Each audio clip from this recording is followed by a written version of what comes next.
নমস্কার বন্ধুরা, আমি পায়েল আবার চলে এলাম আপনাদের কাছে আর একটি রান্নার ভিডিও নিয়ে হাজির হলাম। তো আজ আমি বানিয়েছিলাম ইঁচড়ের মুইঠা। তো কীভাবে বানিয়েছি তার জন্য পুরো ভিডিওটাকে আপনাদের দেখতে হবে। খুবই সহজ একটি রান্না, খেতেও খুব অসাধারণ। তো চলুন বানানো যাক। আমি ইঁচড় আর আলু সিদ্ধ করে একটু গ্রেট করে নিয়েছি, সেটাকে আপনাদের দেখানো হয়নি। ওখানে তার ভিতরে আদা, পেঁয়াজ, রসুন আর কাঁচা লঙ্কা বাটা আর একটু লঙ্কার গুঁড়ো, নুন একসাথে দিয়ে ভালো করে এটাকে মেখে নেব। তো এভাবে ভালো করে চটকে মেখে নেব। আর একটু সামান্য হলুদ দিয়েছিলাম, দিয়ে সব উপকরণ দিয়ে তার উপরে দিয়ে দেবো বেশ খানিকটা ময়দা। সব দিয়ে এবার এটাকে খুব ভালো করে মাখিয়ে নিচ্ছি। আর দিয়ে দিলাম কিছুটা পোস্ত ছড়িয়ে।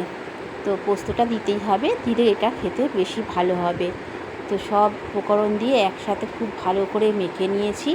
আর এখানে কড়াইয়ে সর্ষের তেল দিয়ে হাতের সাহায্যে, যেহেতু মুঠা, হাতের সাহায্যে মুঠো মুঠো করে আমি দেখুন গোল গোল করে দিয়েছি। আপনারা চাইলে একদম চেপটে মুঠের মতন করে দিতে পারেন। আমি মুঠা হাতের সাহায্যে মুঠো মুঠো করে সবগুলো গড়ে তুলব। আর এদিকে তেলটা ততক্ষণে গরম হয়ে যাবে। তেল গরম হতেই আমি মুঠাগুলোকে ছেড়ে দিলাম। এবারে প্রত্যেকটাকে এইভাবে করে আস্তে আস্তে করে গরম তেলে ছেড়ে দিয়েছি। এগুলো খুব ডিপ ফ্রাই করে তুলে নেব। তো প্রতিটা আমার ভাজা হয়ে গেছে, দেখতেই পাচ্ছেন যে একটু লাল লাল করে ভাজা হয়ে গেছে।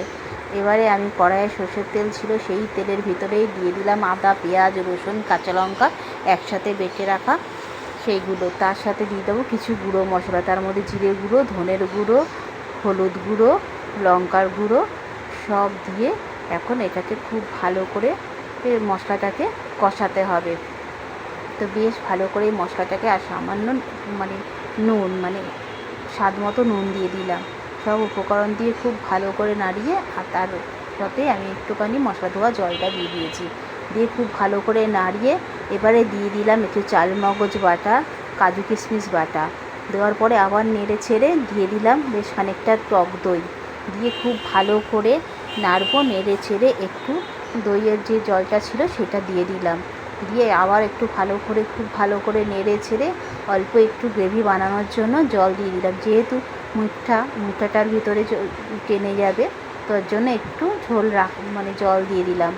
এবার জলটা টেনে আসার পরেই আমি দিয়ে দিলাম ওখানে একটু মিষ্টি বলতে আমি একটু গুড় দিয়েছিলাম, আপনারা চিনি দেবেন।